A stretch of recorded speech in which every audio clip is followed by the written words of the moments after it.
반갑습니다. 해커스 공무원학원 국경제학 담당 강사 김종국입니다. 자, 먼저 18년도 국가직 기출문제는요. 가장 중요한 특징은 17년도와 마찬가지로 수리적 문제가 여전히 많은 비중을 차지했다는 점입니다. 20문제 중에 작년에 이어서 13문제가 역시 수리 문제로 출제됨으로써 오히려 더 공고화되고 있다는 느낌을 주고 있습니다. 게다가 미시 영역이 그러면서 좀 더 비중이 늘어나서 작년에 비해서 미시 파트가 한 3문제 정도가 더 많이 늘어나는 그런 현상을 보였고요. 그러면서 당연히 수리적 느낌의 문제는 역시 많이 출제가 됐습니다. 그래서 아마 체감적으로는 좀 더 어려운 느낌을 받을 수 있었을 문제라 여겨지고요. 20문제 해설 들어갑니다. 자, 첫 번째 문제가 되겠습니다. 자, 공개 시장 조작을 통해서 중앙은행이 국채를 매입하면 본원 통화와 통화량에 미치는 영향에 대한 설명을 옳은 것은 그렇습니다. 기본적으로 이 설명도 많이 했었고 내용 설명이나 문제도 많이 다뤘습니다만은 보통 중앙은행에서 뭐가 나옵니까? 본원 통화가 이제 나오게 되죠. 국채를 샀으니까 그 대가로 본원 통화를 공급합니다. 그런데 이 본원 통화 H가 늘게 되면 당연히 통화량 M도 뭐합니까? 증가하기 때문에 모두 뭐한다? 증가한다. 기본 문제가 되겠습니다. 자, 두 번째 문제. 이 문제도 많이 다뤘던 문제고요. 그다지 큰 꼼수가 없었던 문제인데 다음은 어느 은행의 대차 대조표이다. 자, 초과 지급 준비금을 전부 대출한다. 자, 그러면 통화량 증가분은 총 예금 창조액 전부다라고 했었는데 문제는 좀 조심할 거는요. 자, 최대로 얼마까지 통화량이 늘 수 있느냐. 보통 통화량이 최대로 늘 때는 두 가지 조건이 있습니다. 먼저 현금 보유 비율 없어야 됩니다. 전부 다 예금. 그 다음 초과 지급 준비율 없어야 됩니다. 법정만 남기고 전부 뭐 해야 됩니까? 대출. 이래버리면 통화승수가 최대값이 될 수 있죠. 어떻게 됩니까? 신용승수와 같아집니다. 따라서 법정 지급 준비율의 역수인 신용승수만큼 통화량이 뭐 할 수 있습니까? 늘 수 있죠. 자, 우리 여기서 법정 지급 준비율이 이미 주어졌죠. 0.2라고 줬습니다. 자, 0.2, 10분의 2, 5분의 1 역수 취하면 5가 됩니다. 따라서 초과 지급 준비금만 뭐하면요. 계산해내면 그거의 몇 배가 총 예금 창조액이 돼서 통화량 증가함이 됐죠. 그 5배죠. 그래서 이제 초과 지급 준비금만 잡아내면 됐었습니다. 자, 초과 지급 준비금. 우선 이제 이 문항을 보시면 현재 예금이 2,000인데 지급 준비금이 600이다. 자, 2,000분의 600이 실제 지급 준비율이 돼요. 그래서 2,000분의 600 물론 퍼센트니까 곱하기 100을 하면 되죠. 그래서 가볍게 30%가 나옵니다. 그러면 법정 지급 준비율이 20%일 때 실제가 30이라면 초과 지급 준비율은 그 차인 얼마입니까? 10%가 되니까 여기 2,000 중에 10%인 200을 초과 지급 준비금이라 할 수 있습니다. 그러니 요거 200을 5배만큼 뭐 해서요?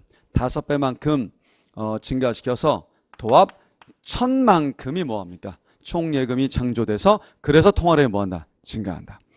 기본 수업 때도 말씀드렸지만 초과 지급 준비금이 전부 대출돼서 총 예금 창조될 때는 그 자체가 뭐가 된다고 그랬습니까? 통화량 증가하고 있다고 그랬죠? 그래서 통화량이 얼마 증가했느냐? 최대 바로 1,000이 되겠습니다. 기본 문제고요. 3번입니다. 자, 사실 이 문제도 많이 다루는 문제고 이거는 그림도 사실 안 그려도 돼요, 사실은. 그림도 안 그리고 평행이동한 다음에 바로바로 푸시면 되는데 공부를 위해서 간략히 좀 말씀드리면 우선 수요 곡선, 그 다음에 공급 곡선. 사실은 분명히 단위당 보조금이 0이 아니라 10, 12, 14, 16이 있다는 얘기는 가격 상한이 실효성이 있다는 걸 전제하기 때문에 굳이 이런 값을 구할 필요는 사실 없어요. 없는데 공부를 위해서 한번 그림을 그리기 위해서 한번 설명드린다고 한다면 수요와 공급이 일치합니다. 자, 여기 요거는 뭐가 되는 거죠?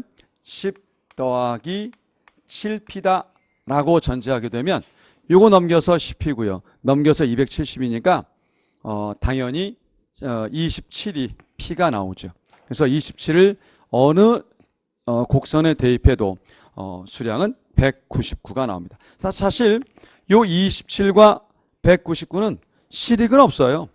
단지 이제 실효성이 있느냐 유무 때문에 가격 상한에 대해서 20을 책정했으니까 여기다 그렸을 뿐이지 실익은 없습니다.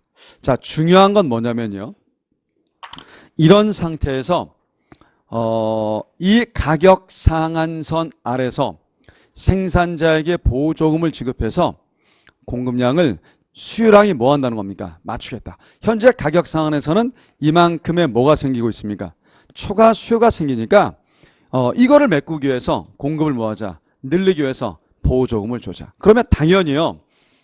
공곡선이 아래로 이동할 수밖에 없습니다. 그래서 여기까지 와야 돼요. 그러면 이제 두 가지 초점만 잡으시면 됩니다. 첫 번째, 평행이동이요. 그러니까 늘 말씀드린 작전이잖아요. 그래서 공급곡선 QS 10 더하기 7P를 평행이동하면 됩니다. 그래서 P 자리에 P 마이너스 평행이동이죠. 그 다음에 아래로 내려오는 거니까 단위당 보조금을 A라 할 때 내려오는 거니까 마이너스 A. 그래서 이것만 잡으시면 돼요. 그 다음 두 번째는 뭐가 필요하냐. 현재 요 포인트는요. 요 포인트는 수요 곡선이라면 가격이 20일 때 얼마의 수량이냐라는 거죠. 요거 수요 곡선 대입하시면 수량이 나와요. 자, 20을 대입하시면 3, 2, 60, 220 나오죠. 그러면 P20과 Q220을 누구 더 만족해야 됩니까? 옮겨간 공급 곡선도 얘도 만족해야 돼요. 따라서 요 곡선식에 20, 220을 대입하면 가볍게 A가 나와요. 가장 빠른 풀이 방법입니다. 그래서 명심하실 것이 옮겨진 공급 곡선을 어떻게 표현하고요? 일단 전환시키고 평행이동을 통해서 자, 그 다음에 이 바뀐 점에서 수요 곡선을 따라서 21대 220이라는 걸 잡으시면 그 식을 바뀐 공급 곡선에 대입하시면 스몰 a 구하는 건 아주 쉽게 구할 수 있다는 겁니다. 자, 대입해 보시면 P가 지금 여기가 자, 그대로 쓰겠습니다. Q 220, 220 이거는 10, 그 다음에 7. 자, P는 20이라고 그랬으니까 20. 어차피 마이너스 플러스니까 플러스 A가 됩니다. 자, 넘기시면 210이죠. 자, 그럼 전체적으로 이런 계산도 이래요. 사실 여러분들 이제 그런 마음의 여유가 실제는 없겠지만 30 곱해야 이게 나오는 거죠. 그래서 이 30 나와야 되니까 20은 여기 얼마입니까? 10. 그래서 A10입니다. 가장 빠른 방법이기 때문에 가장 편한 방법이기도 하고 뭐 3번도 그렇게 어려운 문제는 아니었습니다. 자, 4번입니다. 자, 4번도 쉬운 것처럼 보일 수 있지만 약간은 실수를 할 수 있었을 문제인데요. 다음은 통화 정책의 전달 경로를 나타내는 것이다. 이에 대한 설명으로 옳은 것은 그렇습니다. 통화량을 가령 증가시켰다. 자, 이자율이 떨어지면서 투자가 증가하면서 총수요가 증가해서 소득이 는다. 뭐 이런 얘기죠. 자, 그러면 통화 정책의 효과성을 지금 묻고 있습니다. 자, 1번 화폐 수요의 이자율 탄력성이 크다. 사실 이건 이제 여러분들 아시겠지만 통화 정책이 효과가 크려면 자, LM 곡선이 어떤 모습을 보이면 됩니까? 급한 모습을 보이면 역시 통화 정책 효과장인데 화폐 수요 자, LM 곡선이 이자율 탄력성이 크다는 것은 자, 완만하게 우하향 모습을 보인다는 것으로서 오히려 효과는 뭐여집니까? 작아지죠. 틀렸습니다. 2번 투자의 이자율 탄력성이 크다. 자, 투자의 이자율 탄력성이 큰 경우 자, 굳이 말하면 IS 곡선이 어떤 모습입니까? 완만한 우하향 모습을 지금 보여야 되는 부분인데 상대적으로 이런 경우에 LM은 어떤 모습 보입니까? 급경사 모습을 보이는 것이 학파별 구분이기 때문에 당연히 작답니까? 크답니까? 크다여야 됩니다. 틀렸고요. 그 다음 IS가 수평에 가까울수록 사실 같은 내용이에요. 이게 같은 내용입니다. 그러니까 어차피 2번 3번에서 고르면 되는 문제예요. 사실 뭐 투자에 대한 얘기 IS 이 탄이 크다 수평에 가깝다 똑같다는 거죠. 그래서 이거 모습 얘기한 것으로서 뭡니까? 효과짱이죠. 그래서 당연히 답은 3번입니다. 자, 우리 공부를 위해서 4번이에요. 제가 이제 사실 이제 요게 요렇게 나올 줄은 몰랐었어요. 왜냐면 진짜 난이도를 높여서 낸다면 4번이 어렵다고 그랬죠. 한계 소비 성향이 클수록 사실은 LM 곡선에 국한해서 본다고, IS 곡선에 이제 국한해서 여러 가지 얘기할 때도 이제 나올 수 있지만 그 설명보단 가장 좋은 건요. 한계 소비 성향이 크게 되면, 자, 늘 얘기하지만 뭐 말장난 같습니다만은 기억해둘 때 제일 커요. C, 한계 소비 성향 뭐 할수록이요? 클수록. 그 다음에 K, 마샬 K는 뭐 할수록이요? 작을수록. 모든 정책 효과는 뭐라 했습니까? 다 커져요. 이거 별거 안 같지만 상당히 중요합니다. 그래서 C는 크면, 자, 통화정책이든 재정정책이든 다 커지고요. 그 다음에 마샬 K는 작아질수록 모든 정책 효과 뭐라 했습니까? 짱짱 그랬었죠. 이거 뭐 그대로 푸셔도 별 논의가 없고 아주 중요한 내용 중에 하나입니다. 답은 일단 몇 번이요? 3번 되겠습니다. 자, 5번이요. 아마 이 5번 내용을 굉장히 낯설게 여겼었을 거예요. 되게 쉬운 문제인데, 그러니까 여러분들 이제 기출문제를 얼마나 잘 풀고 있었느냐가, 자, 우리 이와 관련된 기출문제 이거 기억나십니까? 만약에 특정 복권이 있어요.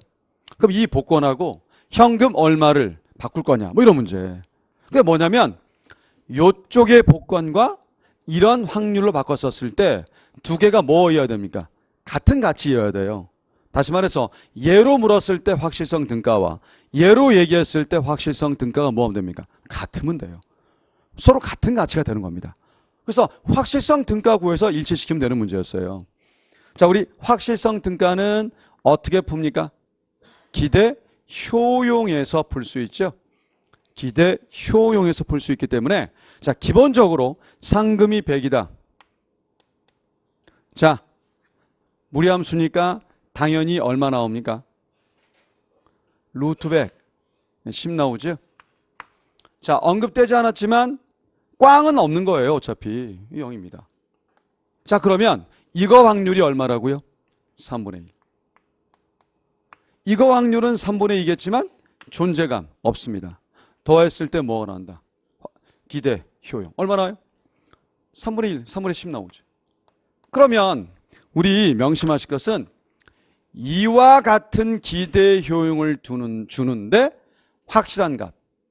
우리 뭐로 구할 수 있습니까? 확실성, 등가. 그냥 대입하시면 돼. 효용이 3분의 10이에요. x는요? 제곱하면 되죠. 얼마? 9분의 100. 현재 이 복권은 9분의 100이라고 하는 확실한 값을 누릴 수 있는 복권입니다. 그런데 이제 뭐라 했느냐? 상금의 일부를, 그러니까 100이 아니라 포기하더라도, 자, 확률을 좀 뭐하자? 높이자. 그럼 이제 어떻게 바뀌냐면요. 다른 거 없어요. 요 값 자체가 뭐로 바뀌는 겁니까? 가령 얼마를 포기할 거냐를 스몰 a라고 한다면 빼볼게요. 얘가 상금이 되는 거잖아요. 그러면 얘가 상금이 되는데 확률이 얼마입니까? 아까와 다르게 3분의 2일 뿐이에요. 그럼 역시 얘가 누리는 뭘 구합니까? 기대용을 구하면 돼요. 자, 대입하시면 물론 이런 식의 생각을 하기가 쉽지는 않을 겁니다. 자, 똑같이 구합니다. 확률이 뭐로 바뀌어요? 3분의 2. 자, 요 값이 여기 안에 들어가는 거예요. 루트 100 빼기 a를 잡으시면 돼. 자, 이쪽은요. 상관없는 거죠. 단지 확률은 3분의 2. 그러면 이거 두 개 더한 뭘 구합니까? 기대예요. 그거 더하면요.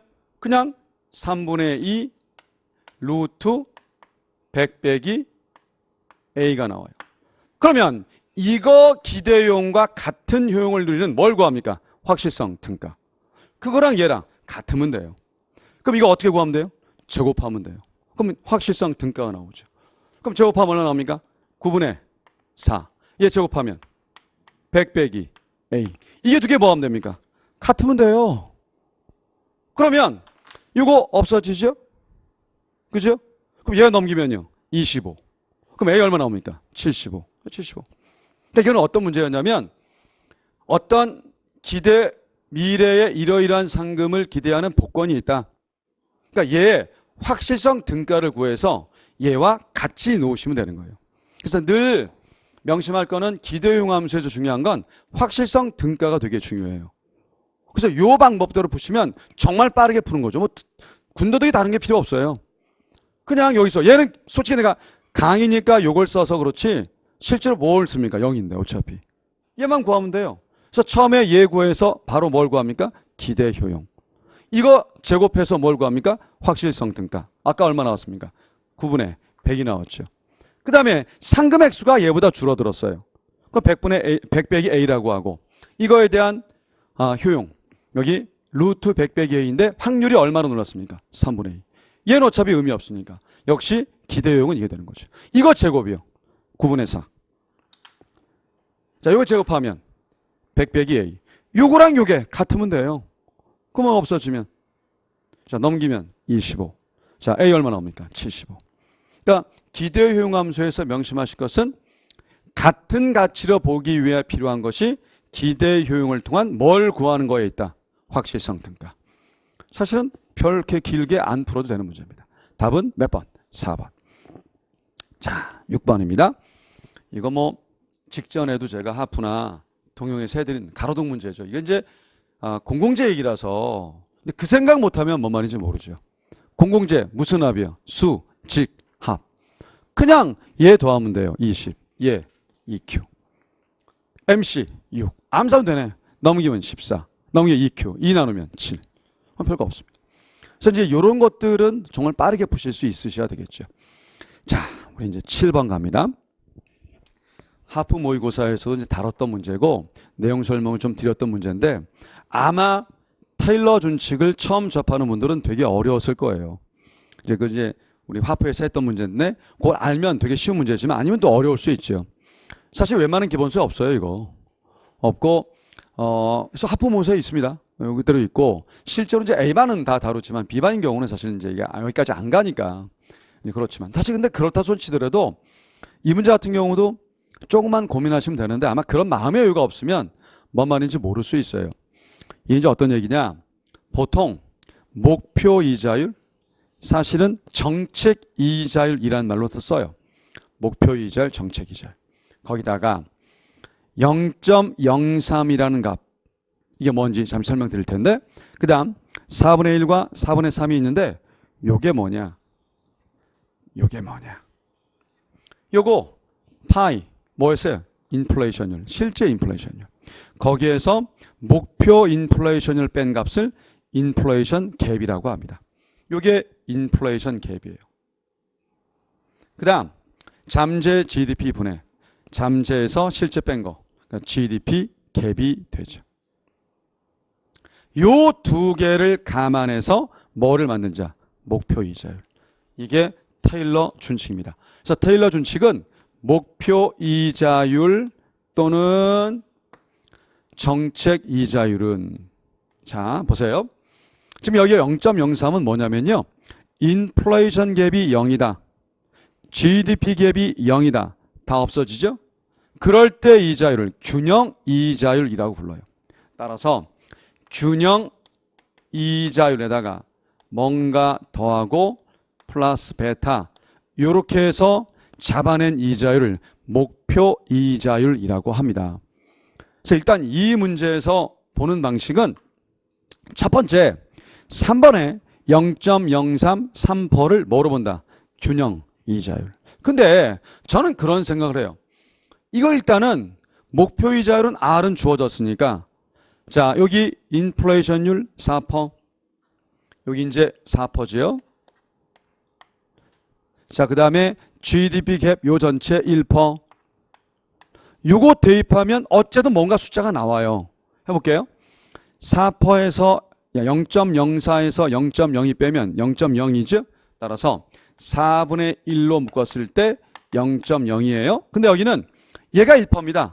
0.01입니다. 앞에 3이 붙어 있죠. 따라서 빼기 0.03이 되게 되면 전체 값은 마이너스 4분의 1에 0.01이 됩니다. 물론 이거 계산하시면 여기 있는 0.0025가 나오죠. 그럼 최소한 이게 목표 이자율이 주어져 있으면 목표 이자율이 이제 균형 이자율이 뭔지 모르시더라도 어쨌든 지금 목표 이자율은 느낌이 마이너스 값이니까 좀 줄지 않았겠는가 생각해 보시면 충분히 맞힐 수 있고 게다가 3번에 몰라도 균형 이자율을 3을 줬으니까 이걸 3을 대입하시면 얘는 얘보다 작아진 거니까 아마도 목표 이자율은 균형 이자율보다 뭐에 졌을 것이다. 낮아졌을 것이다를 역추적해도 맞출 수는 있는 문제였습니다.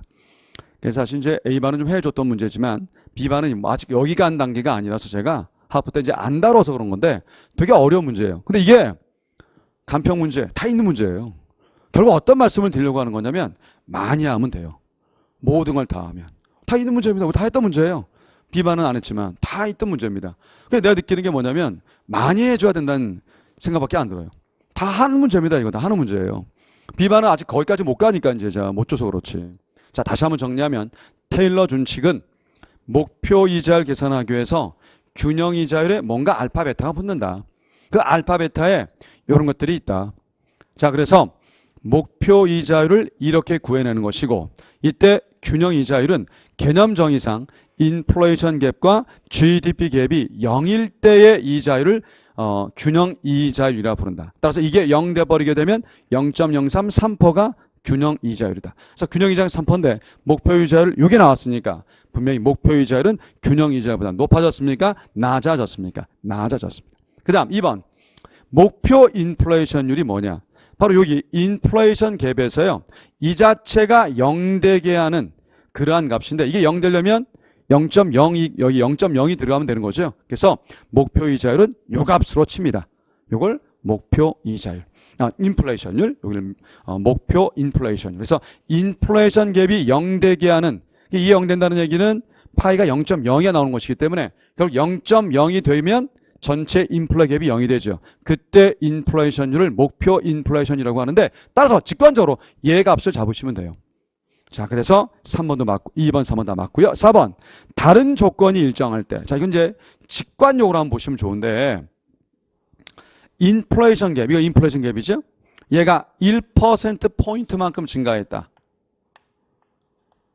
자, 그러면 4분의 1%포인트만큼 자, 우리 목표 이자율은 증가하죠. 4분의 1이니까 0.25%포인트만큼 뭐 한다? 증가한다. 그래서 4번도 정확히 맞습니다. 자, 몇 번 답이라고요? 1번. 제가 그 말 듣고 되게 반가웠어요. B반 친구인데 쌤 몰라서 그냥 1번 찍었습니다. 왜요? 모르면 뭐요? 계산 문제 1번. 실제로 그게 되게 많아요. 근데 개인적으로는 잘했다 했어요. 밥 사준다 그랬습니다. 일단 편하게 푼 거예요. 사실 여러분들 객관식 문제를 너무 좁아집냐면 이게 잘 답이야. 어차피 모르면 찍는 건데. 그렇지 않습니까 사실. 뭐 틀릴 때 치려도 편하게 그냥 찍어버리시면 더 마음 편한 거지. 물론 공부에서는 풀어야 되겠지만 개인적으로 1번이나 4번 찍으셔야지 2, 3번 찍는 좀 그래요. 딱 봐도 무게중심이 2, 3은 좀 그렇지 않습니까? 그러니까 이것도 어차피 필요한 능력 중에 하나예요. 여러분들 한계가 합격을 좌우해요. 어차피 그 본인들 입장에서는 아직 공부가 무르익지 않았다라고 한다면 모르겠지만 한계가 결국 좌우합니다.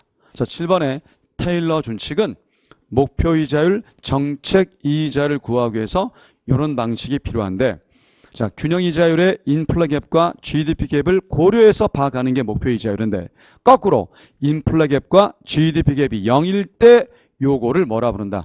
균형 이자율이라 부른다. 자, 그 다음에 목표 인플레이션율은 인플레 갭이 0이 만든 것으로서 요 값을 목표 인플레이션율로 보시면 되겠고 그래서 이거는 이제 한번 냈기 때문에 아마 또 낼 확률이 높아졌습니다. 자, 기억해 두시고요. 자, 8번입니다. 억장이 무너지는 게 8번 되게 쉬운 문제고 강의 내용도 많이 해드렸던 문제인데 자, 1번 기억. 국민소득이 국내 총지출. 자, 국내 총지출 뭐예요? 국내 총지출 CIG. Y가 CIG보다 뭐하다? 크다. 자, 국정예도 있습니다. 54장. Y는 CIG보다 크다. 어떻습니까? 넘겨버리면 Y 빼기 C, I, G가 되는데 원래 그냥 쓰게 되면 이거 아닙니까? 그죠? 그럼 얘를 넘겨오면 빼기 됐어요. 그럼 얘랑 이거 뭐 하는 겁니까? 같아요. 근데 분명히 Y가 CIG보다 크다는 얘기는 이 값 자체가 무슨 부호라는 뜻입니까? 양수죠. 그래서 X-M은 뭐가 된다? 흑자. 흑자. 그래서 아직 이제 이게 바로 오지 않은 경우라면 아직 기본이 아직 덜 돼서 그렇습니다. 자, 니은 국민저축이 국내 투자보다 작다. 똑같은 물음이에요. 국민저축. 자, 우리 한번 해보겠습니다. 민간 저축에다가 정부 저축을 더한 게 국민 저축이잖아요. 그럼 이거 어차피 소거되면서 이거 어떻게 쓸 수 있어요? Y 남겨두면 C하고 G 넘겨버리면 CIG가 아까와는 반대로 된 거예요. 그러니 당연히 X-M은 뭘까요? 예, 적자가 되겠죠. 그래서 기억은 틀리고 누가 맞다? 니은이 맞다. 자, 디귿 때문에 제가 마음이 아픈 게 여러분 생각해 보세요. 논리적 설명을 드리겠지만 국제 수지는 어떠해야 됩니까? 균형을 유지해야 돼요. 자, 한쪽 자본 수지 쪽이 빵꾸 났다. 그러면 다른 쪽은요? 그거 메꿔줘야 됩니다. 뭔 소리냐? 유출이 플러스다. 뜻이 뭐예요? 빠져나간 거예요. 그쪽이 적자입니다. 그러면 경상 쪽으로 뭘 해야 됩니까? 흑자로 메꿔야 돼요. 자, 그래서도 디귿이 뭐한 겁니까? 맞는 거고요. 그래서 이거는 자본이 유출됐으니 경상 쪽에 플러스로 메꿔야 전체가 균형되는 거니까 그렇게 풀면 남는 거죠. 그런데 경제학에서 이것도 알아두세요. X-M을 우리 뭐라 불러요? 순수출이지 않습니까? 순수출. 근데 순수출은 순자본 유출과 같은 말입니다. 왜 그러는지 직관형이 안 올 거예요. 그러니까 직관형 안 오더라도 아까처럼 풀면 되는 건데 요거는 알아두시면 좋아서 말씀을 드려보겠습니다. 여러분들 수출하면 가령 달러를 벌죠. 그죠? 자, 수출해서 1달러 벌어다 칩시다. 경제는 단순화 과목이니까 단순하게 가정할게요. 수출해서 몇 달러 벌었다? 1달러 벌었다. 근데 1달러를 국내에서 쓸 수 있습니까? 없거든요. 그럼 어떻게 할까요? 자, 미국에 주식이 있는데 1달러래. 또는 미국의 맨하탄의 그 높은 꼭대기에 있는 그 아파트가 1달러래. 그럼 뭐 해야 돼? 사야 되잖아. 그럼 뭡니까? 자본 유출이에요. 그래서 직관적으로 순수출은 뭐와 같은 말이다? 순자본 유출. 이건 저만의 비법입니다. 알아두시면 좋은데 사실 그렇게 안 풀어도요. 아까처럼 풀면 되는 거고요. 자, 원칙적으로 얘가 이거고 얘가 이거니까 그냥 요거는 X-M인 거예요. 정이니까 플러스. 그래서 경상 흑자. 뭐 이렇게 풀기가 원칙인데 사실은 그렇게 안 풀고 아까 처음에 풀이한 것처럼 풀어도 됩니다. 하지만 이거 알아두세요. 순수출과 순자본 유출 뭐하다? 같은 개념이다. 자, 수출해서 달러를 벌었다. 국내에서 쓸 수 없으니 미국에 만약에 아파트가 1달러짜리가 있다. 그걸 샀다. 그럼 돈이 나가지 않습니까? 유출이지. 그래서 순수출과 순자본 유출 뭐다? 같은 말입니다. 그래서 기억해 두시면 좋습니다. 답은 니은 디귿의 4번이고요. 자, 그 다음 9번. 사실 뭐 이 9번 얘기도 아마 여러분들이 뭐 이렇게 시간은 좀 걸렸겠죠. 계산을 해야 되니까. 난이도는 뭐 높은 문제는 아니었는데 조금 시간 아마 걸렸었을 거예요. 자, 우선 수요 곡선, 공급 곡선. 여러분들 공급 곡선을 그리실 때 주의해야 됩니다. 이거 뭐예요? P로 바꾼다면 뭡니까? 6 더하기 Q라는 거죠. 그죠? 절편이 6이고 거기서 우상향으로 그리셔야 됩니다. 자, 그러면 애초에는 이런 공급과 자, 그 다음에 세 개 수요가 있고 세 개 가격이 6이었어요. 자, 그랬는데 단위당 2의 수입 관세를 부과했다. 중요한 건 뭐예요? 관세를 부과해도 얘네 나라의 관세 부과는 세계 시장 가격에 영향 주지 않는 거니까 무슨 국입니까? 소국. 이게 안 되면 문제 풀기 힘들죠.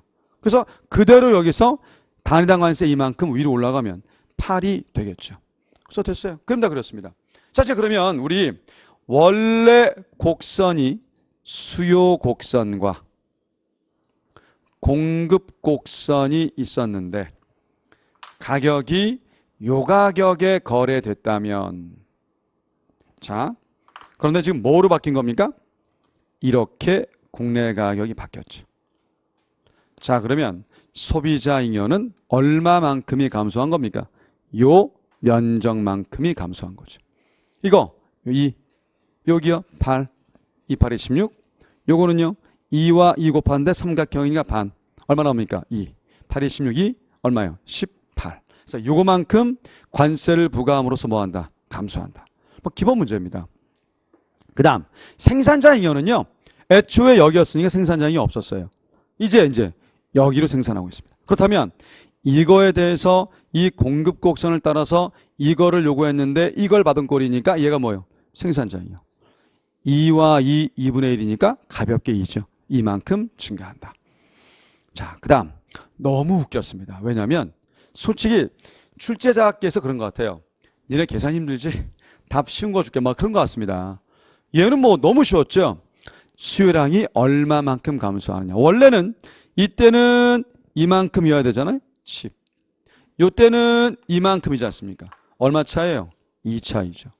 그래서 이만큼 감소라서 몇 번 틀려 정답이라고요? 3번. 그래서 수요곡선 이 식에다가 자 대입만 지금 하면 됐던 거죠. 6일 때는 가격이 6일 때는 10, 8일 때는 8. 자, 그래서 차이는 2 감소죠. 그죠? 4 감소가 아닙니다. 답은 3번. 자, 이제 우리 사회후생이 얼마만큼 줄었느냐. 이런 거는 우리 조심해야 됩니다. 자, 분명히 이게 누구 감소분이에요? 소비자잉요. 얘는 생산자의 증가분. 그러면 요 면적만큼이 뭐한 것처럼 보입니까? 감소한 것처럼. 하지만 얘는 뭡니까? 자, 보면 관세 수입이니까 양 사이드가 뭐일 것이다? 손실이다. 그러면 뭐 2. 그래서 여기서도 2 나오고 여기서도 2 나오니까 더하면 얼마 되는 겁니까? 4. 그래서 4만큼 감소. 그래서 답은 몇 번 잘못된 정답입니까? 3번. 뭐 기본 내용을 물었지 뭐 크게 꽈낸 문제는 아닌데 마음의 여유가 안 생겨요. 충분히 압니다. 자, 제가 제일 억장이 무너지는 것이 10번이에요. 이거 동영 때 제가 이거 유사 문제 하프 때도 그렇고 풀어줬었어요. 그래서 그때 똑같아요, 패턴이. 그래서 이제 제가 촬영 끝나고 나서 하프 때 어디서 얼마큼 나왔는지를 한번 비교하는 표를 만들어서 드릴 텐데 이거 정말 많이 했거든요. 이윤 극대화는 단순하게 하면 돼요. 미분에서 얼마? 0. 단순한 거면 되게 단순한 문제예요. 자, 패턴도 똑같아요, 사실. 보겠습니다. 어느 공항의 이윤함수.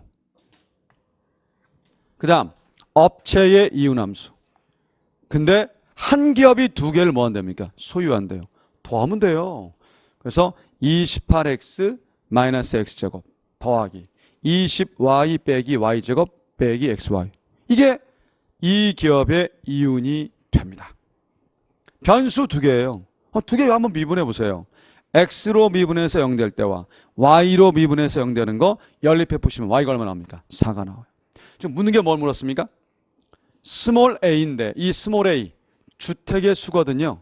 근데 주택의 수는 여기서 뭐예요? x가 주택의 수입니까? y가 주택의 수입니까? y. 그래서 y 구하라는 문제였어요. y 구하라. 그래서 두 개 연립해서 x, y 구한 다음에 y 구하라는 문제가 주택수는 y니까 금방 4 나옵니다. 자, b가 웃겼죠. 이제 뭡니까? 만약에 서로 다른 기업이 소유한다고 했을 때 공항 있으면 아무래도 이쪽에 피해 줄 테니까 분명히 보상금을 주자. 자, 그러면 이제 문제는 뭐예요? 주택개발업체의 이윤이니까 이쪽 이윤만 계산하시면 돼. 단 조심할 거. 뭘 받아요? XY만큼 더 받잖아요. 그러니 이윤함수는 뭘 더하면 됩니까? XY를 더하면 돼요.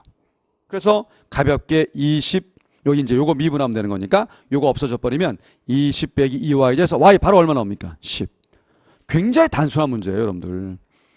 진짜 이거 마지막에 이제 강조 많이 했던 문제인데 기본 문제를 얼마큼 빨리 푸느냐입니다. 많은 수강생들이 10번에 대해서 많이 어려웠다고 하는데 사실은 그러니까 이제 이런 것들이 이제 우리가 해야 될 일이죠. 이거 제가 그래서 강조한 문제 한번 표 만들어서 보여드릴 거고 아주 기본입니다. 이윤극대화는 기본이에요, 기본.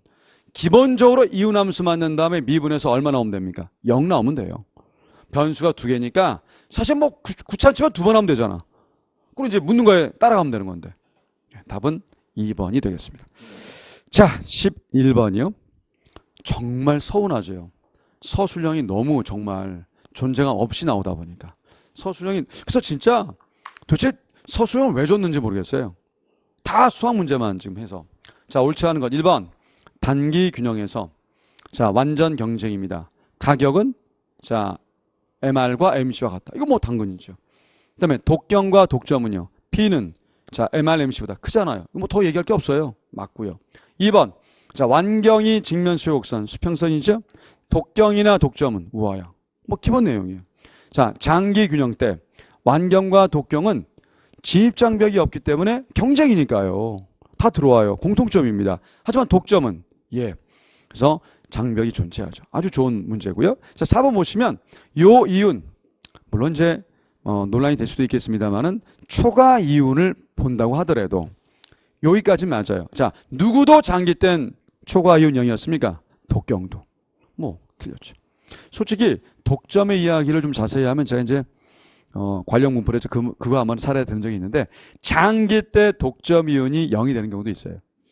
하여튼 뭐 되게 어려운 게 있는데 그런 얘기는 너무 심화된 거고요.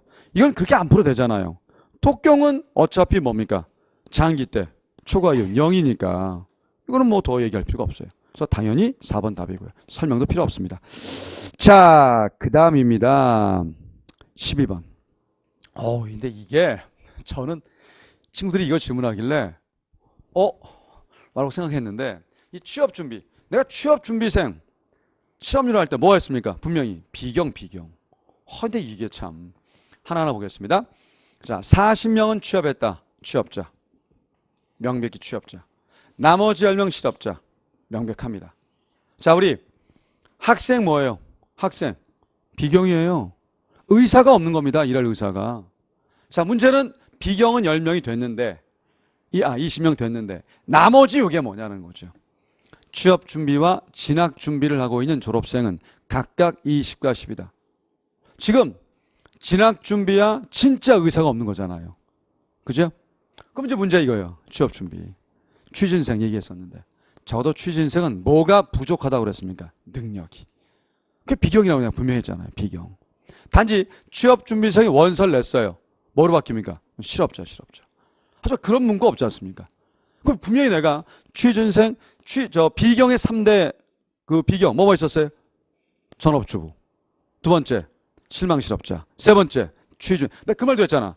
여러분들 얘기인데, 뭐라고 하면서 취준생. 그게 비경. 그래서 비경이 모두 얼마? 50. 뭐 금방 푸는 거죠. 그래서 실업률은 자, 경제활동 인구가 50이니까 50분의 10, 자, 20%. 고용률은요, 전체 100분의 취업자 40%. 경제활동 청구액 반이잖아요. 50%. 근데 이제 이것 때문에 이제 막혔던 것 같아요. 취준생 비경입니다. 비경. 답은 2번 되겠습니다. 자, 그 다음 13번이요. 나 이것도 진짜 나름 되게 많이 했는데. 근데 이제 이것도 이제 틀리시면 제가 할 말이 없어요. 자, 지금 이제 우리 레온트의 형은 어떻게 알아야 했습니까? 다 같은 거예요. 그래서 Q는 EL이고 K다. 자, 그런데 우리 총비용은 등비용상 구하시면 되잖아. 자, W 얼마입니까? 노동값 2원, 2에. 그 다음에 자본값 1원, 1이니까 그대로 K. 자, 여기를 Q가 들어간 함수로 바꿔주면 돼요. 근데 문제는 여기 식에서 Q를 100이라고 했으니까 여기서 L은 얼마임이 분명합니까? 50. K는요? 100. 끝났지 뭐. 이거 100. 이거 50. 곱하면 얼마 나옵니까? 200. 별거 없어요. 뭐 기본 문제 풀 뿐이지 특별하게 꽈사는 것도 없어요. 정답 몇 번? 2번. 그러니까 저는 솔직히 작년에 너무 수리가 많이 나와서 올해는 이제 마지막 때는 수학을 워낙 많이 해서 그 마지막 기말고사 올 때도 이제 서술로 바꿨던 이유가 너무 그럴까 봐 했던 건데 뭐 여전히 뭐 수학이 이렇게 많이 나오니까 어쩔 수 없어요. 수학 많이 하셔야 돼. 더 많이 할 겁니다. 진짜 많이 할 거예요. 자, 14번 갑니다. 14번도 발문만 되게 복잡해 보이지 답 되게 쉬웠죠. 이거 뭐 기본 문제고요. 자, 헥셔 올린 정리에 의하면 노동 풍부하다. 노동 집약. 자본 풍부하다. 자본 집약. 그러니까 상대값으로 구하면 되는 거죠. 갑구 노동. 본인은 200단인데 을국이 800이니까 800분의 200인 거예요. 자본은요. 본인 60인데 상대가 140이에요. 자, 누가 더 커요? 이건 4분의 1이에요. 얘는 더 큰 값이죠. 그래서 상대적으로 갑국은 뭐가 풍부한 겁니까? 자본이. 반대로 을국은요. 정역수죠. 따라서 누가 더 풍부한 겁니까? 노동이. 그러니 갑국은 자본 집약제. 근데 자본 집약제가 뭐예요? Y제가 자본 집약이니까 결국 갑은 Y제, 을은 X제. 그래서 갑이 Y, 을이 X. 몇 번 답? 1번 답. 단순합니다. 자, 15번 문제 가겠습니다. 15번 문제도 그냥 보시면 되게 낯설어요. 이거 되게 편한 문제입니다. 여러분들 균형임금을 가격이라 여기신다고 한다면 가격이 상승을 예상할 수 있다. 어떨 때요? 두 가지입니다. 수요가 뭐하거나 앞으로 뭐하거나 증가하거나 공급이 뭐하면 돼요? 감소하면 가격 뭐 할 수 있습니까? 상승 예상할 수 있어요. 자, 그렇게 골라내시면 돼요. 자, 기억. A 산업 부문의 노동자에게 다른 산업 부분으로의 취업 기회가 확대된다. 그런데 중요한 건 지금 A 산업이라는 게 중요합니다. 일반적이 아니라 A 산업이라는 게 중요해요. 그러면 이쪽 산업의 노동 공급자들 어떻습니까? 빠져나가면 노동 공급은 뭐합니까? 감소.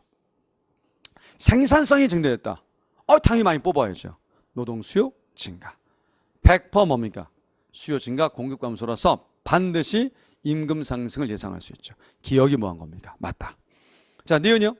A 산업 부문의 노동자를 대체하는 생산 기술이 도입되었다. 자, 그러면 굳이 근로자 안 뽑아요. 노동 수요 감소하겠죠?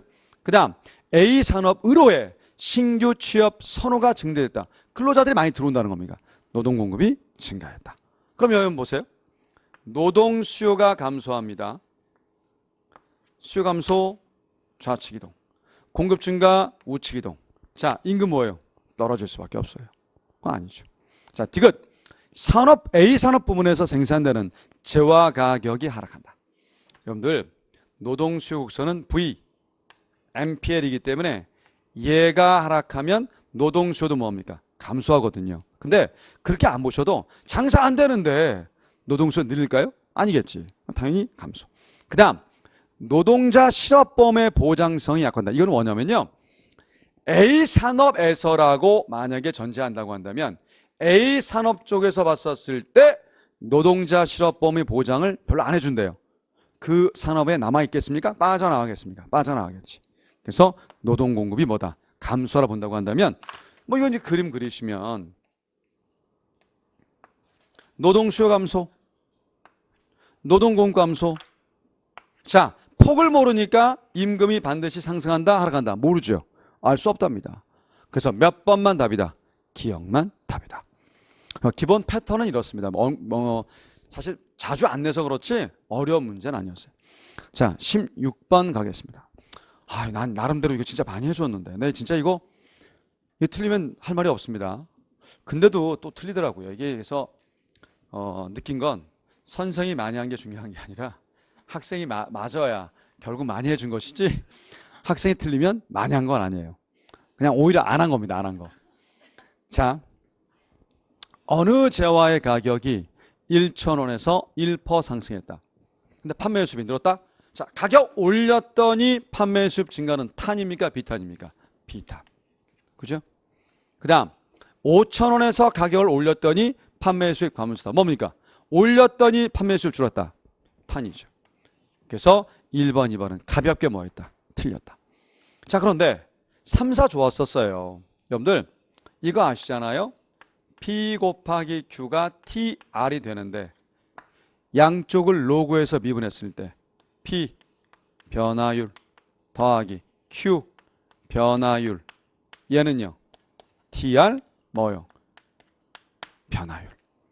자, 이제 그러면 P에 대해서 지금 뭐라 했습니까? 1,000원에서 상승. 그러니까 분명히 1% 상승이니까 이건 1%예요. 근데 자, 판매 수입이 0.2 증가. 0.2 증가예요. 그러면 두 개 더해서 지금 뭐가 나와야 되는 겁니까? 0.2가 나와야 돼요. 그럼 여기 수학적으로 얼마입니까? 마이너스 0.8이지. 그죠? 수요법칙 성립하고 있죠. 마이너스니까. 그러니까 탄력도 얼마입니까? 여기 뭐 그게 물었지 않았으니까. 수요량은 얼마 감소했다? 0.8. 그냥 하시면 돼. 자, 5,000원인 경우 1% 상승했다. 1% 상승했다. 자, 그 다음에 여기 보시게 되면 판매 수입이 0.1 감소니까. 감소니까 뭘 씁니까? 마이너스. 자, 그러면 가운데 값은요? 얼마 나와야 마이너스 0.1이 나와요? 마이너스 1.1이 나와야 0.1이 나오죠. 그래서 1.1% 감소다. 몇 번 답? 4번 답. 진짜 별거 없었어요. 그래서 이 부분도 좀 여러분들이 조금만 주의해서도 별 어려움이 없게 풀 수 있는 그런 문제 중에 하나입니다. 자, 17번 가겠습니다. 진짜 서술형 밋밋했죠. 이거 뭐 시간 한번 써보세요. 기대부가 필립스 곡선, 파이는 파이 U 빼기 UN. 자, 실제 실업률과 자연 실업률이 뭐 할 때? 같을 때. 실제 인플레이션이 기대 인플레이션 뭐 합니까? 갖다 주지 뭐. 자, 실제 실업률이 자연 실업률보다 높다? 이 말은 이게 플러스. 그럼 빼는 값이 플러스니까 얘는 뭐 합니까? 더 작아야 되죠. 그래서 실제 인플레가 기대 인플레보다 낮다. 3번. 실제와 자연 실업률이 같다? 같다. 기대 인플레이션율은 0이라는 보장이 아니라 실제와 같아질 뿐이죠. 3번 틀렸어요. 4번. 이 말이 뭔가요? 사람들이 인플레이션을 완전히 예상할 수 있다? 뜻이 뭐예요? 파이와 파이가 같다는 거예요. 그러니 U와 UN이 뭐여진다? 일치한다. 뭐 깔끔하게 맞습니다. 다음 몇 번이요? 3번. 이번 서술형은 진짜 너무 단순하게 낸 것 같아요. 아마 출제자께서 수학 문제를 많이 내면서 스스로가 좀 이거 너무한가 아닌가 뭐 이런 느낌 때문에 그런 것 같아요. 그렇지 않고서 너무 좀 밋밋하게 냈습니다. 자, 18번이요. 자, 정말 많은 수강생들이 7급 준비하면서 경제학에선 솔로 모형을 되게 많이 걱정하는데 생각보다 쉽게 냈죠. 뭐 1번. 자본 투입이 증가함에 따라 경제는 지속적으로 성장해요. 경제 지속 성장은 누가 좌우합니까? 지속적 기술 진보. 그거 아니죠. 2번. 저축률 뛰게 되면 자, 여러분들 1인당 자본은 뭐 한다고 그랬습니까? 증가한다고 그랬잖아요. 이거 가볍게 이렇게 보시면 되지. 1인당 자본량, 1인당 생산량. 자, 1인당 생산함수, 저축함수. 이게 균제잖아요. 여기 있던 것이었는데 저축률이 상승하면 여기 균제되는 거니까 1인당 자본량 뭐 합니까? 증가. 그죠? 몇 번 다음? 2번 다음. 단순히 냈습니다. 자, 그 다음 3번. 자본 투입이 증가하면 자본의 한계 생산, MPK. 여러분들 이 MPK는 뭐 한다고 전제했었습니까? 체감. 그러니까 이 무리함수죠. 체감. 그래서 일정 유지 아닙니다. 자, 그 다음 4번. 인구 증가율이 상승하면 1인당 자본 뭐합니까? 인구 많은데 1인당 자본은 줄지. 뭐 그림도 안 그려도 돼요. 자, 몇 번 답입니까? 2번. 자, 19번 가겠습니다. 어떤 친구가 쌤, 비효율성 계수를 몰라서 틀렸어. 아니 이거 뭘 알아? 그냥 나누라는데. 아무 의미 없잖아 사실. 그거는 내가 섭하지. 비효율성 계수가 무슨 의미가 있어? 초과 부담을 조세 수익을 뭐 하면 되는데? 나누면 되는데. 그러니까 보니까 아마도 이거 미시 쪽 전공자님께서 주로 출제하신 것 같아요. 마지막까지 이걸 낸다는 거는 거의 미시가 작년보다 더 늘었어요. 그러니까 작년에 7문제였거든요. 올해는 10문제예요. 미시가. 그래서 아마 거시는 상당히 밋밋하잖아. 보시면 아시지만. 자, 어느 재화를 생산하는 기업이 직면한 소요성이 이렇다. 공급, 수평. 자, 정부가 이 재화의 소비자에게 단위당 20원의 물품세를 부과한다. 자, 이제 그러면 라고 했었을 때, 자, 과연 초과 부담을 조세 수입으로 나눈 비효율성 계수는 라고 지금 물었습니다. 사실 이제 이 물음에서 제가 어차피 두 개 다 가능해요. 소비자에게 부과하던 누구한테 부과하던 생산자한테 부과하던 똑같죠 메커니즘이. 그래서 이제 생산자 부과로 써놨는데 그래서 이제 위로 올라가서 이런 그림을 그린 겁니다. 다 같습니다. 메커니즘 같기 때문에 똑같아요. 자, 그러면 원래는 여기 있던 것이 1이 간 거잖아요. 자, 이제 그러면 1이 감으로써 D만큼의 뭐가 생깁니까? 손실분이 생기죠. 손실을 제가 다른 말로 뭐라 한다고 그랬습니까? 초과부담. 초과부담. 자, 요거 20. 자, 우리 계산해 넣으시게 되면 계산이 나올 수 있습니다. 그래서 여기 100이었는데 120이 가게 되면 요 수요곡선에다가 가격 120 대입하시면 Q80 나오니까 금방 됩니다. 따라서 요 20과 요 20. 자, 분명히 삼각형이니까 2분의 1. 요게 초과 부담이에요. 조세 수입은요? 이거잖아요. 그래서 요 20에다가 80 곱한 게 조세 수입이죠. 그대로 하잖아요. 나누면 되는 거예요. 이거 없어지고요. 이거 2분의 1이니까 10 나오죠. 얼마? 8분의 1. 그래서 꼭 소비자에게 부과하지만 관계없다고 그랬습니다. 생산자 무게도 같은 흐름이기 때문에 가볍게 8분의 1이 나와요. 자, 저는요, 이번 국가직 문제에서 제 마음을 제일 좋아라 했던 문제는 20번이에요. 20번 문제는 상당히 좋습니다. 이거 제가 수학으로 완전히 풀어드릴게요.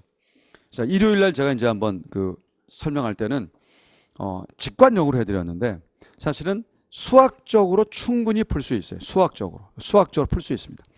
자, 할까요? 자, 총 생산함수 주어져 있고요. 노동 공급 곡선 주어졌습니다. 자, 여러분들 노동 수요 아무런 말이 없을 땐 완경입니다. 뭐요? V MPL이죠. VMPL. 그죠? 그래서 VMPL인데 여기는 N을 지금 쓰고 있으니까 VMPN이라고 이야기 한번 해 보겠습니다. 이거와 W. 자, 여기서 우리 이제 노동 수요 곡선을 한번 구해보자. 어떻게 구하느냐? 이거는 P니까요. MPN은 넘기면 P분의 W. 실질임금에 모두 지금 좌우되고 있기 때문에 실질임금 함수로 바뀌면 요게 뭐가 되는 겁니까? 노동 수요 곡선이 돼요. 따라서 MPN을 구해서 노동 뭐를 구하자? 수요 곡선을 구하자. 노동 수요 곡선을 구하자. 그래서 MPN을 구하면 됩니다. MPN 어떻게 해요? 이걸 미분하면 되잖아요. 진짜 많이 했는데 이거는. 미분 어떻게 해요? 아예 루트 n 미분도였죠. 뭐요? 2 루트 n분의 1. 그러니까 이거 미분하면 어떻게 돼요? 100은 그대로 있고 루트 n을 미분하면 이렇게 했지 않습니까? 2 루트 n분의 얼마? 1.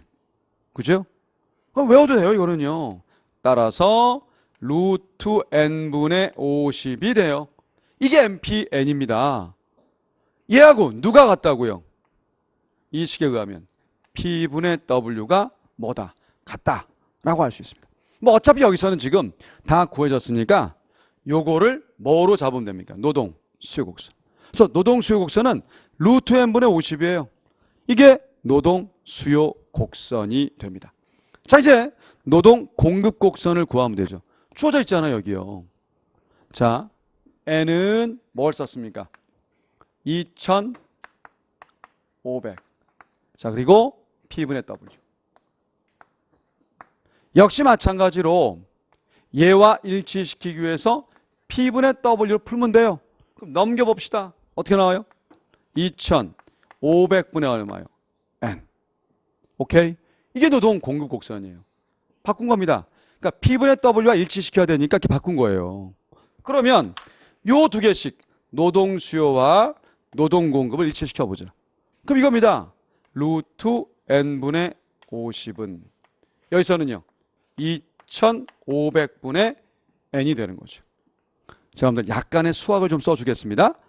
이거 분명히 이제 보시게 되면 이런 테크닉을 이제 구하실 때 수리적으로 느낌을 좀 살리셨으면 상당히 좋다는 느낌을 갖는데, 자, 명백히 여기서 루트 n분의 여기 50 나오고요. 그 다음에 2500분의 얼마 나왔습니까? n이 나왔습니다. 요거 한번 계산 한번 해보자. 자, 이거 어떻게 풀지 한번 생각해 보시게 되면, 자, 사실은 계산적으로 이게 복잡하게 푸시면 한도 끝도 사실 없어요. 어차피 이제 간다고 칩시다. 자, 50 곱하기 2500이죠. 뭐 이렇게 곱하고 이렇게 같은 거잖아요. 자, 루트 n에 또 n이 들어있는 거 아니지 않습니까? 맞죠? 자, 이거 직관적으로 풀어도 사실은 풀 수 있는 건데 n 얼마 나오면 좌우가 같아질 수 있습니까? 한번 따져보시기 바랍니다. 2500이 n이라면 이거 2500이잖아요. 이거 2500은 루트 보기 얼마예요? 50. 그죠? 얼마 나왔습니까? 2500이 나오죠. 그래서 n은 얼마 나온다? 2500. 그래서 아주 깔끔하게 식을 계산할 수 있어요. n 뭐라고요? 주업자수 2500. 이렇게 계산하는 겁니다. 그러면 요거 계산했으니까 총 생산함수에 대입하면 y도 계산할 수 있어요. 2500 루트 100 끼면요 50 곱하면요 5000 y 5000. 그죠? 자, 더합니다. 자, 이게 얼마예요? n이 아까 2500. 이게 2500이면 보세요. 이거 소거되면서 P분의 W가 얼마 나옵니까? 1이 나와요. 1이. 그러면 명목이 10이면 물가도 얼마여야 P분의 W가 1 나옵니까? 10이어야. 수학적으로 푸는 겁니다, 사실은. 그래서 1번, 2번 다 맞다는 거죠. 참고로 이제 4번에 보시면 기대치 않은 노동 수요가 감소하게 되면 단기적으로는, 자, 이미 줬잖아요. 실질 의미 단계는 뭐라고요? 경직적이라고요. 그러니 실업이 뭐 할 수 있습니까? 발생할 수 있지.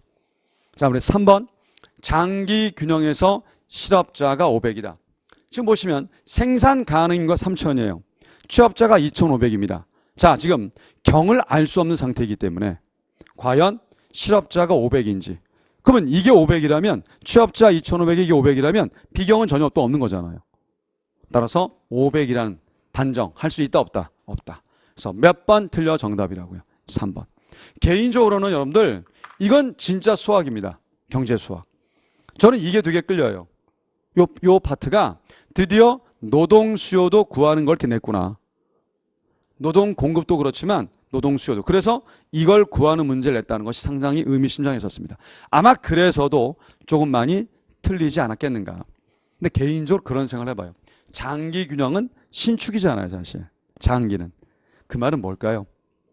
실업자가 이만큼 생겨요? 개인적으로 찍더라도 3번 찍는 게 타당하다는 겁니다. 장기 신축성은 뭘 의미합니까? 수직선을 의미하는 것이기 때문에 사실은 이렇게 생기지가 않아요. 극단적으로 없을 수도 있으니까. 잘하면 찍는다면 3번 찍어요. 하지만 원래 논리를 핀다면 이렇게 피는 겁니다. 자, 전체적으로 아마도 미시 쪽 정관신 교수님이 출제를 하지 않았나 라는 생각이 들 정도로 미시 영역이 많이 나왔었고요. 그만큼 계산이 많이 나왔고 상대적으로 거시는 조금 좀 위축된 느낌이 들었는데 이건 매해 그렇다고 장담할 수는 없고요. 올해만 그랬다고 생각하시면 됩니다. 그러니까 늘 거시 쪽 국제경제 쪽이 좀 많은 것이 일반적인 사례였는데 올해만 미시가 10개나 차지합니다. 그래서 여전히 수리 문제도 되게 많이 나왔고요. 충분히 어려웠다는 거 인정합니다. 근데 명심하실 것은 양의 장사 없어요. 양 많이 하셔야 돼. 지금까지 해커스 공무원학원 국경지역 담당 강사 김종국이었습니다.